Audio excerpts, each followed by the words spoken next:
ମୋତେ ହଷ୍ଟେଲ ଗୁରୁଜୀ ଫୋନ୍ କରିଥିଲେ 8:30 ପାଖାପାଖି ଯେ ପିଲା ରାତି 12ଟାରୁ ନିଖୋଜ ଅଛନ୍ତି ବୋଲି କହିଲେ ଯେ ଆପଣଙ୍କର ପିଲା ହଷ୍ଟେଲରେ ନାହିଁ।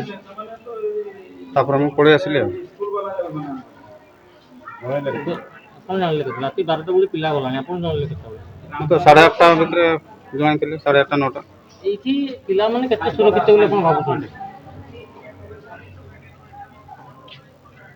କିଛି ଅବହେଳା ତ ରହୁଥିବ ନିଶ୍ଚୟ ସ୍କୁଲର, ନହେଲେ ପିଲା କାହିଁ ଯିବେ?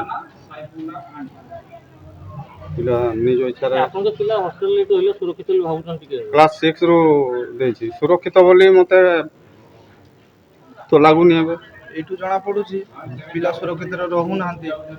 ପିଲା ଯଦି ମନ ଇଚ୍ଛା ଯିବ ସକାଳେ ହେଲେ ଆଉ ଯେତେବେଳେ ଆମେ ଶୁଣିଲେ ଯେ ଭାଇ ଛୁଆଟା ହଜିଯାଇଛି, ତେଣୁକରି ଆମେ କାମ ଦାମ ତ ସକାଳେ ହେଲେ ଆମେ ଖଟିକିଆ ଲୋକ, ସକାଳେ ହେଲେ ଆମେ 8:30 8:15 ବେଳକୁ ଫୋନ୍ ଆସିଲା। ଯେତେବେଳେ ଜଣେଇଲେ ଯେ ପିଲା ନାହାନ୍ତି ମିସିଂ ହେଇଯାଇଛି, ସେତେବେଳେ ଆମେ କାମ ଦାମ ଛାଡ଼ିକରି ଆସିଛୁ।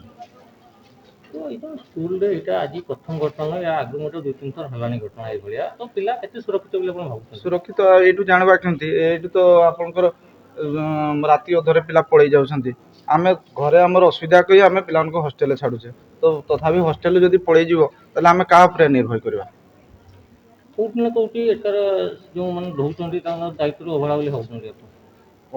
ନିହାତି ସ୍କୁଲର ଯିଏ ଅଛନ୍ତି ଗୁରୁଭାବକ କି ରାତି ୱାଚମ୍ୟାନ୍, ତାଙ୍କର ନିହାତି କିଛି ଗୋଟେ ମିସ୍ଅଣ୍ଡରଷ୍ଟାଣ୍ଡିଂ ରହୁଛି, ନହେଲେ ପିଲା ପଳେଇଯିବେ।